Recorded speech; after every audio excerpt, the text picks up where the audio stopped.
Welcome back to Reds Fusion LFC, your ultimate source for all things Liverpool. Today, we've got huge updates on Alexander Isak's transfer saga with exclusive insights from Fabrizio Romano and Sky Sports. Plus, the latest on that Diogo Jota tribute drama. If you're a true Reds fan, smash that like button, drop your thoughts in the comments below, and don't forget to subscribe for more epic Liverpool news every day. Let's dive right in. Liverpool Yoan Wissa transfer tactic could force huge Alexander Isak decision Brentford striker. Wissa is a transfer target for Newcastle United, but Liverpool have been credited with interest. Newcastle United have seen too many transfer targets. Head elsewhere this summer, but are finally closing in on key deals before the big Premier League kickoff next weekend. AC Milan defender Malik Thiaw is expected to become the third first-team signing for the window, with the German heading to Tyneside for a medical after a 35 million deal was agreed between the two clubs. United are keen to add more players to Eddie Howe's squad, with Brentford's Yoan Wissa thought to be next in line.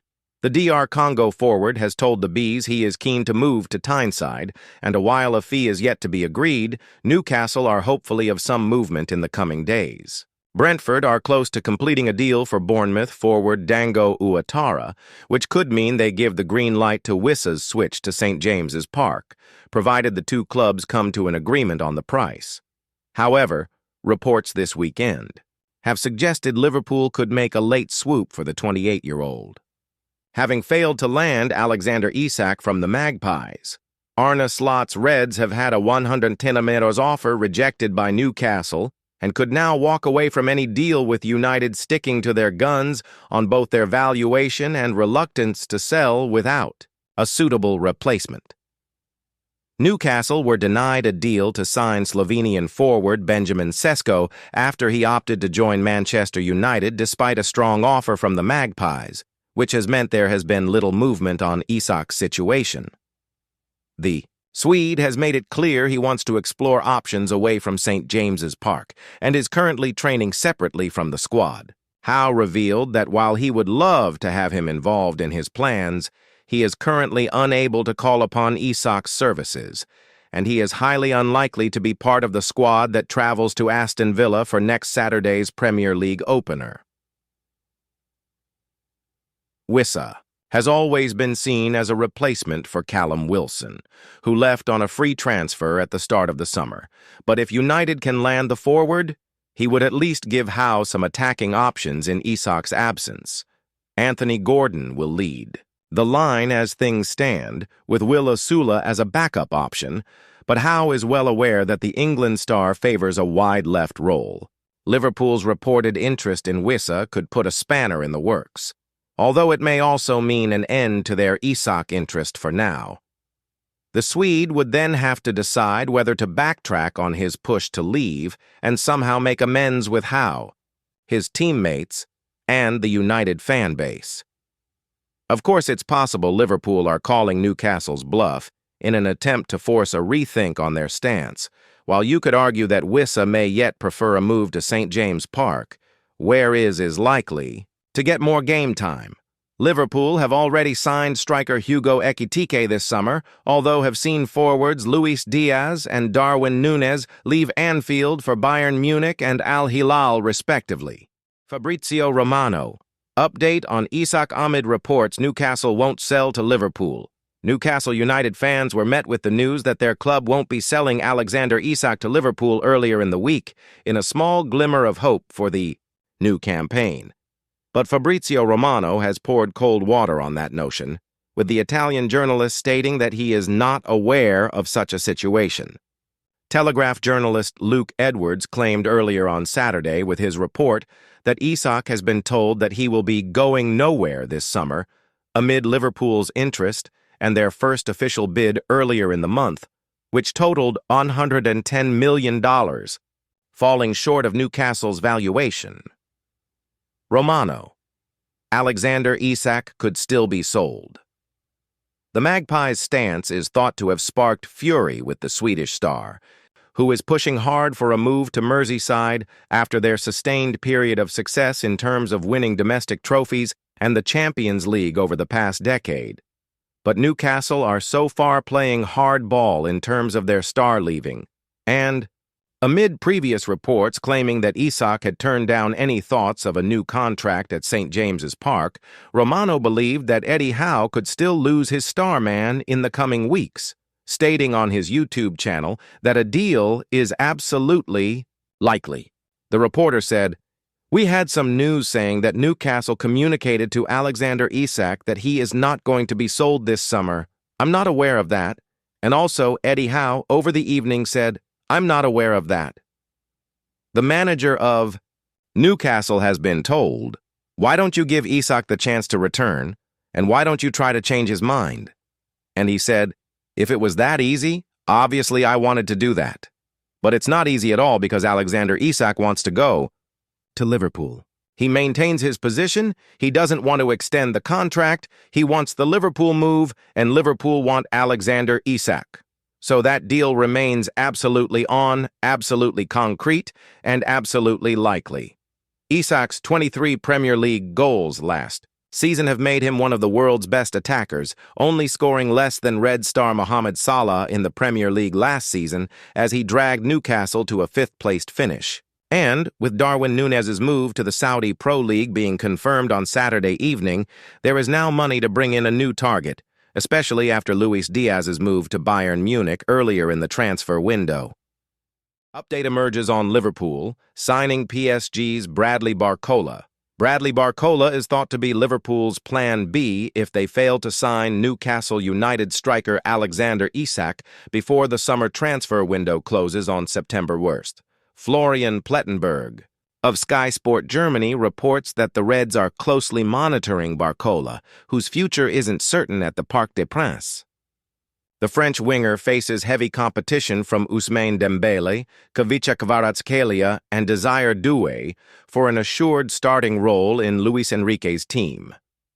The 22-year-old joined PSG from Lyon in the summer of 2023 and has caught the eye with slick performances, but came in and out of Enrique's starting lineup last season. He started 14 of 34 League One games last term, managing an impressive tally of 14 goals and 11 assists. Liverpool, eyeing Bradley Barcola.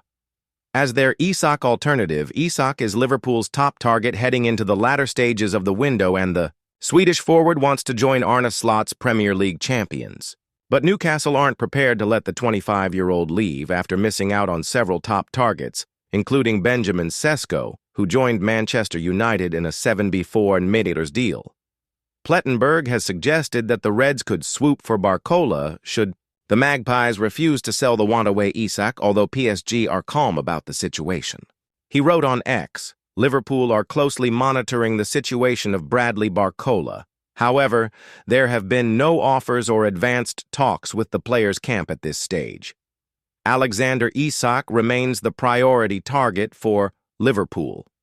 Barcola cost PSG a fee in the region of 40 million 2 summers ago, and the Parisians are likely to demand double that amount to entertain a potential sale. He seems to be Slot's backup plan if Isak doesn't join, although the French giants think it's a ploy. Should that move fall through, the club would have the budget available for a high-profile winger like Barcola. PSG remain relaxed, maintaining their stance that Barcola is not for sale. Internally, they view the rumors as a possible smokescreen linked to Liverpool's pursuit of Isak. While Barcola doesn't have the same profile as Isak, he's a signing that would allow Hugo Ekitike to move into his preferred center-forward role. He'd also be able to rotate with Cody Gakpo on the left wing, following Luis Diaz's 65.5 million move to Bayern Munich. Liverpool may need a new number 9, though, following Darwin Núñez's 46.3 million switch to Saudi Pro League giants Al Hilal. The Merseyside Giants have spent big this summer, bringing Florian Wirtz, 106 meet, Jeremy Frimpong, 30 meters, Milos Kerkez, 40 meters, and Ekitike, 79 meters to Anfield. Unbelievable striker has decided he will not join Liverpool.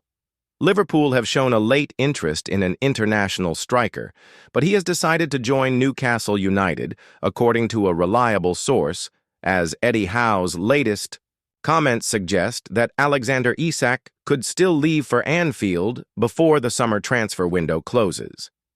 After initially getting rebuffed by Newcastle for Isak, Liverpool swiftly completed a deal for Hugo Ekitike, but the Premier League champions are back in for the Sweden international striker after learning that Isak has told Newcastle that he wants to leave, as exclusively first reported by Team Talk's transfer correspondent Fraser Fletcher on July 24th.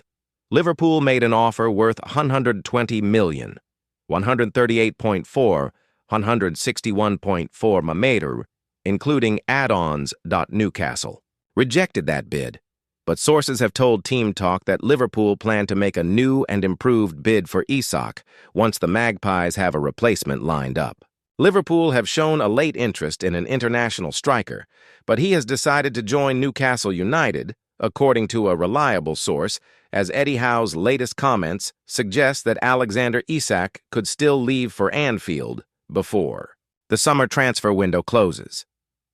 After initially getting rebuffed by Newcastle for Isak, Liverpool swiftly completed a deal for Hugo Ekitike, but the Premier League champions are back in for the Sweden international striker. After learning that Isak has told Newcastle that he wants to leave, as exclusively first reported by Team Talk's transfer correspondent Fraser Fletcher on July 24th, Liverpool made an offer worth $120 million, 138.4, 161.4 million, including add-ons. Newcastle rejected that bid, but sources have told Team Talk that Liverpool plan to make a new and improved bid for Isak once the Magpies have a replacement lined up. Liverpool fans furious as Diogo Jota moment of silence ruined at Community Shield. Liverpool fans reacted furiously after the period of silence at the start of Sunday's Community Shield was soured by a small minority of Crystal Palace fans at Wembley. Supporters were told over the public announcement system to maintain silence at the start of the game as the players gathered at the center circle.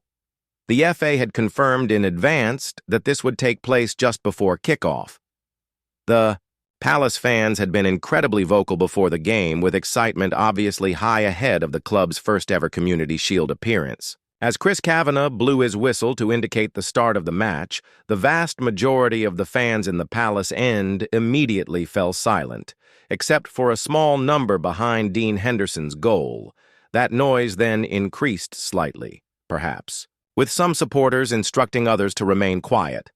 Either way, it infuriated fans at the other end of the group, with Liverpool's section beginning to boo in response. Seemingly in fear that scenes could soon turn unsavory, Kavanagh blew the whistle early in an embarrassing and regrettable incident from a handful of fans. Before the game, Jota and his brother, Andre Silva, had appeared on the main screens at Wembley, and their names had been displayed on the electronic boards around the outside. Several Liverpool fans held up banners in honor of the club's number 20, with the players displaying the words Forever 20 on their matchday shirts. Before the game, FA Chair Debbie Hewitt, former Liverpool legend Ian Rush, and Crystal Palace Chairman Steve Parish laid wreaths on the pitch in honor of the siblings who tragically died in a car crash in northern Spain. Arne Slot once again paid tribute to the Portuguese in his pre-match program notes, as was the case before Sunday's friendly against Athletic Bilbao. The Reds also plan to mark the brothers' sad passing before next week's Premier League opener against Bournemouth. Just this week, a third mural of Jota was unveiled in Liverpool, while a delegation from Serie A side Roma, including Claudio Ranieri, laid flowers outside Anfield to pay their respects to Jota and Silva. Diogo Jota tribute cut short after Crystal Palace disruption before Liverpool clash a minute's silence in honor of Diogo Jota and his brother Andre Silva was interrupted before the Community Shield between Liverpool and Crystal Palace at Wembley. A minute's silence in honor of Diogo Jota and his brother Andre Silva was interrupted at Wembley as referee Chris Kavanagh was forced to call an early halt to the tribute. A small minority of Crystal Palace supporters jeered throughout the silence. The majority of fans in the Palace end quickly urged those making noise to be quiet as they shushed their noisy peers. When such calls went unanswered, Liverpool's traveling supporters booed those interrupting the silence. But with it not being honored, Kavanagh quickly brought an end to the minute's silence. Liverpool had unveiled a new tribute to Jota, ahead of the Community Shield against Palace, as they wore their new Adidas away kit for the first time in the annual curtain raiser at Wembley. The Reds had previously announced that their players would display their own tribute to the Portuguese, who was killed in a car crash along with his brother at the start of last month, with a specially made Forever 20 emblem printed into their shirts and stadium jackets. Liverpool debuted the tribute against Crystal Palace with Forever 20 imprinted on the helm of their shirts and on the sleeve of their jackets. This will remain in place for the entirety of the 2025-26 season. Further tributes were also paid to both Jota and Silva at Wembley as Liverpool legend Ian Rush and Crystal Palace owner Simon Parrish, along with a representative from the Football Association. Both laid wreaths in honor of the brothers behind the goal in front of the Red supporters as they sung, "You'll Never Walk Alone." The Liverpool fans then burst into a rendition of Jota's popular chant, while a big banner paying tribute to the former Portugal international was also held aloft in the lower tier behind the goal. Reds boss Arne Slot had spoken about the emotional tributes that had been paid to Jota throughout the club's pre-season campaign. "First of all, the tragedy impacted us, of course, most," he said at this pre-match press conference. "But again, it impacted far more his wife, children, and parents. But it impacted us as well, definitely. The tributes that have been done since were all very emotional and impressive every time we were somewhere. It started off in Preston, and in Asia as well. It's been emotional but impressive as well.